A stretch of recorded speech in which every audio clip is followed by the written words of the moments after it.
요한복음 1장 29절로 42절까지 말씀입니다. 한 절씩 교독하겠습니다. 이튿날 요한이 예수께서 자기에게 나아오심을 보고 이르되 보라, 세상 죄를 지고 가는 하나님의 어린 양이로다. 내가 전에 말하기를 내 뒤에 오는 사람이 있는데 나보다 앞선 것은 그가 나보다 먼저 계심이라 한 것이 이 사람을 가리킴이라. 나도 그를 알지 못하였으나 내가 와서 물로 세례를 베푸는 것은 그를 이스라엘에 나타내려 함이라 하니라. 요한이 또 증언하여 이르되 내가 보매 성령이 비둘기같이 하늘로부터 내려와서 그 위에 머물렀더라. 나도 그를 알지 못하였으나 나를 보내어 물로 세례를 베풀라 하신 그이가 나에게 말씀하시되 성령이 내게서 내려서 누구 위에든지 머무는 것을 보거든 그가 곧 성령으로 세례를 베푸는 이인 줄 알라 하셨기에 내가 보고 그가 하나님의 아들이심을 증언하였노라 하니라. 또 이튿날 요한이 자기 제자 중 두 사람과 함께 섰다가 예수께서 거니심을 보고 말하되 보라, 하나님의 어린 양이로다. 두 제자가 그의 말을 듣고 예수를 따르거늘 예수께서 돌이켜 그 따르는 것을 보시고 물어 이르시되 무엇을 구하느냐 이르되 랍비여 어디 계시오니까 하니 랍비는 번역하면 선생이라. 예수께서 이르시되 와서 보라. 그러므로 그들이 가서 계신 데를 보고 그날 함께 거하니 때가 10시쯤 되었더라. 요한의 말을 듣고 예수를 따르는 그 사람 중에 하나는 시몬 베드로의 형제 안드레라.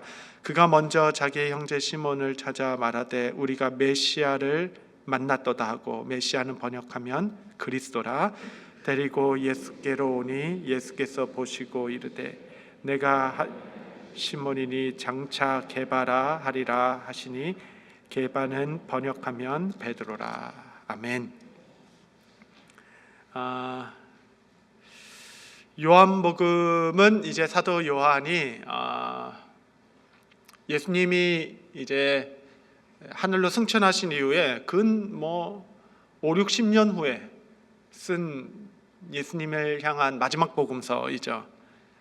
예수님의 승천하신 이후에 한 세대를 깊게 한번 묵상해보고 삶의 마지막에 그리스도가 누구신가에 대한 하늘의 관점으로 써내려간 것이 이제 요한복음입니다. 그래서 요한복음은 말이 크죠. 언어가 크고 아주 높은 언어들, 영적인 언어들로 시작하고 있습니다. 그래서 요한복음의 전반부는 우리는 표적의 책 이렇게 부릅니다.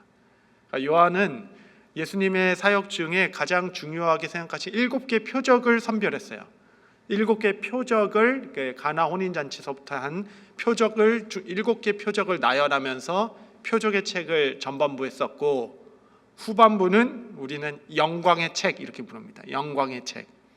13장부터 마지막 장까지는 예수님께서 순환당하시는 마지막 일주일만 집중해서 쓰고 있습니다. 그리스도의 그 마지막 십자가로 가는 길, 그 길을 집중하고 있죠. 마가는 예수님의 마지막 일주일을 순환의 책이라고 기록하고 있죠. 순환의 책, 순환의 기록.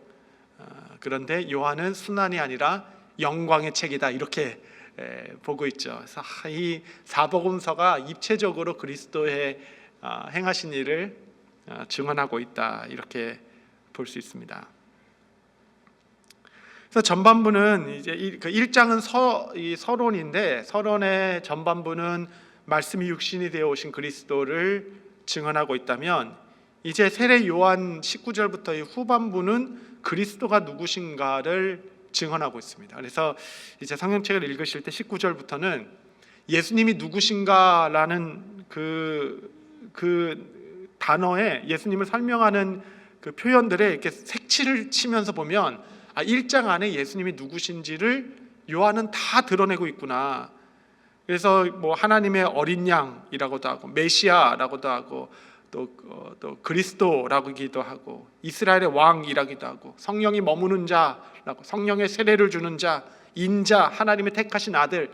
여러분 줄만 쳐보면 그리스도가 누구신구나 하는 것을 서론인 1장 안에 다 담아놨습니다. 그래서 그리스도가 누구인지를 증언하기 위해 1장의 전체를 말하고 있구나라는 겁니다. 오늘 본문에 있어서 오늘 본문에 두 번 세례 요한이 외친 말이 있는데 보라 세상 죄를 지고 가는 하나님의 어린 양이로다. 여러분 이 말씀이 얼마나 이 감동이 있는 말씀인지 모릅니다. 오늘은 이 말씀만 좀 전하려고 하는데 보라 세상 죄를 지고 가는 하나님의 어린 양이로다. 이 그리스도를 보았을 때 사도 요한이 딱 터져 외친 그의 어떤 증언이죠. 증언. 누가복음으로 가보면 누가는 이렇게 시작합니다. 누가는 과학자였습니다. 의사이기 때문에 과학자이기 때문에 누가는 이렇게 논리정연하죠. 누가를 읽으면 마음이 시원합니다. 한 번에 쭉 읽혀요. 워낙 논리정연하게 이 지리적으로 쫙 써놨기 때문에. 누가는 데오빌로 각하에게 이 예수님을 전하는 편지를 쓴 것이 누가복음이 시작이 되는데 뭐라고 했냐면 내가 근원부터 차례대로 하나씩 써내려가는 것이 좋겠다 이렇게 얘기한 겁니다. 예수님을 설명하기 위해서는 근원부터 차례차례 하나씩 써나가겠다라고 얘기한 겁니다. 이 사도행전까지 차례차례 이렇게 써나가는 그 시작이 뭔가, 예수님의 시작을 그러면 어디부터 적으면 근원부터 차례대로 쓸 수 있을까, 그런 생각이 들잖아요. 누가가 이야기한 것, 뭐 요한도 마찬가지고요. 사복음서에서 거의 동일하게 나오는 것, 처음의 시작은 세례 요한입니다. 세례 요한. 누가도 그랬어요. 내가 근원부터 차례대로 쓰겠다라고 하여서 지명한 인물이 세례 요한. 뭐 마리아의 잉태서부터 한 것도 아니고, 그렇다고 뭐 누구부터 해야지 진짜 근원부터 쓰는 겁니까? 세례 요한이라고 시작한 이유는 세례 요한은 구약의 마지막 선지자이기 때문에 그렇습니다. 그래서 누가복음 16장 16절에 보면 율법과 선지자는 요한의 때까지요. 세례 요한. 그로부터는 하나님 나라의 복음이 전파되어 사람마다 그리로 침입하니라. 율법을 따라 선지자의 전통을 따라 구약의 마지막 선지자, 그 마지막 선지자가 누구냐면 바로 세례 요한입니다. 세례 요한. 그러니까 너무 의미가 있죠.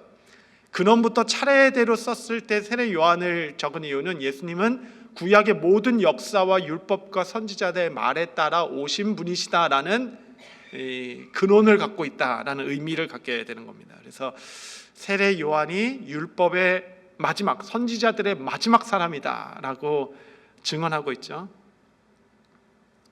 그러니까 그 수천 년 동안 수많은 선지자들이 메시아가 올 것이다, 어쩌면 아담의 타락 이후로부터 선포된 이 대속의 복음, 마침내 구원자가 올 것이다라는 것은 왕이, 선지자가, 제사장이 여러 직분과 사역과 그 삶 전체로 계속적으로 외쳐왔던 그 기다리던 메시아가 이제 내 눈앞에 왔도다라고 선언한 마지막 선지자, 그가 바로 사도 세례 요한이 된 겁니다. 그래서 여자가 난 자 중에 가장 큰 자라라고 얘기한 이유는 뭐가 뭐 위대한 사역을 했다는 것이 아니라 구약에 끊임없이 얘기했던 선지자의 종지부를 찐 사람, 한 시대를 마무리하고 새 시대를 열어준 사람, 그 분기점에 있었던 마지막 선지자, 그가 바로 세례 요한. 수많은 선지자가 메시아가 올 것을 영적으로 바라보고 또 마음으로 이렇게 상상 속에 그리면서 믿음으로 얘기했는데 그거를 세례 요한은 그것도 몰랐거든요. 근데 이제 광야에서 그 전통을 이어받아 기다리고 있는데 예수님이 오실 때 영감으로 깨닫게 된 거예요. 보라 세상 죄를 지고 가는 하나님의 어린 양이로다. 그가 메시아다. 그가 그리스도다라고 이 구약의 모든 시대를 이제 마무리하는 마지막 선지자, 그가 세례 요한입니다. 얼마나 영광된 일이겠습니까? 그렇게 기다리고 고대하던 일을 그의 시대, 그의 생의 마지막에 볼 수 있다는 것이 얼마나 감사한 일입니까? 그래서 여자가 난 자 중에 가장 큰 자였던 세례 요한이라 할 수 있겠죠. 동일하게 우리에게도 좀 적용될 수 있습니다.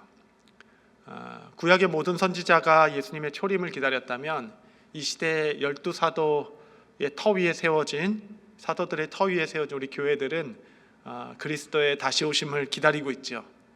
상상하고 노래하고 어떤 모양으로 올까? 어떻게 모든 사람이 동시에 알 수 있는 방법으로 올 수 있을까? 그렇죠?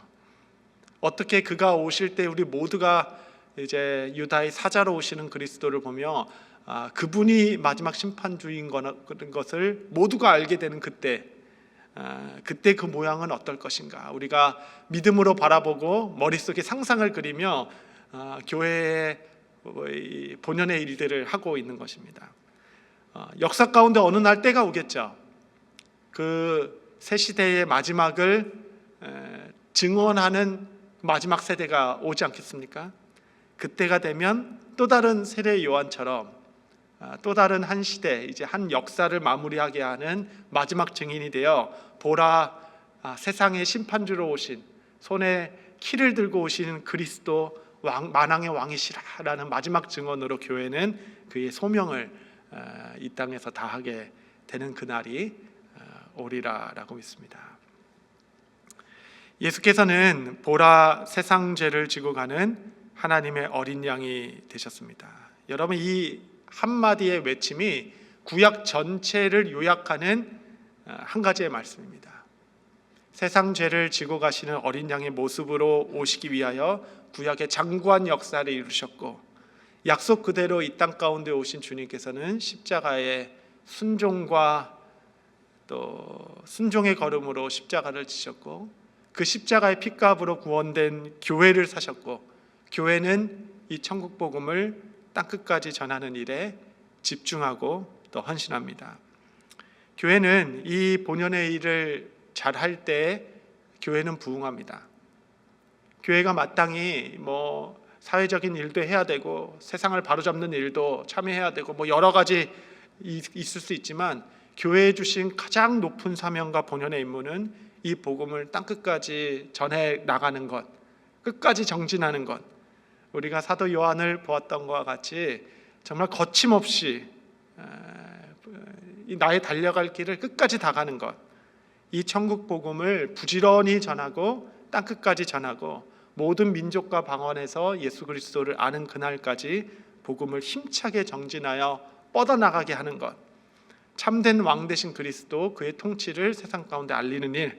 여러분, 이 일이 아무리 어지러운 세상 가운데서도 교회가 집중해야 할 일이겠습니다. 성도 여러분, 이제 새해가 열렸습니다. 다시 한번 우리가 이 세상 죄를 지고 가신 예수 그리스도의 하나님의 어린 양, 그분의 은택을 깊게 묵상하고, 세례 요한이 이제 전도를 하기 시작하잖아요. 예수가 누구신지를 이야기하고, 자기한테 찾아온 제자들도 이제 나 찾아오지 마라, 메시아가 오셨다, 그에게로 가라 라고 얘기해서 시몬의 형제들에게 그리스도의 제자가 될 수 있도록 연결해주는 그 연결의 역할. 나는 이제 중매쟁이인데 이 중매쟁이한테 집중하지 마라, 신랑이 오셨다, 신부 되신 그리스도, 신랑 되신 그리스도를 이야기하며 백성들과 연결해주는 증언의 역할. 나는 소리라, 소리는 이제 없어지는 거죠. 메시지만 중요한 거지 존재 자체는 나는 없어져야 된다. 왜냐하면 구약의 마지막 사람이기 때문에, 신약의 새 완전한 선지자와 제사장이 오셨기 때문에. 첫 토요 새벽 예배 때 세례 요한을 묵상하게 된 것도 하나님의 인도하심이 있다라고 믿습니다.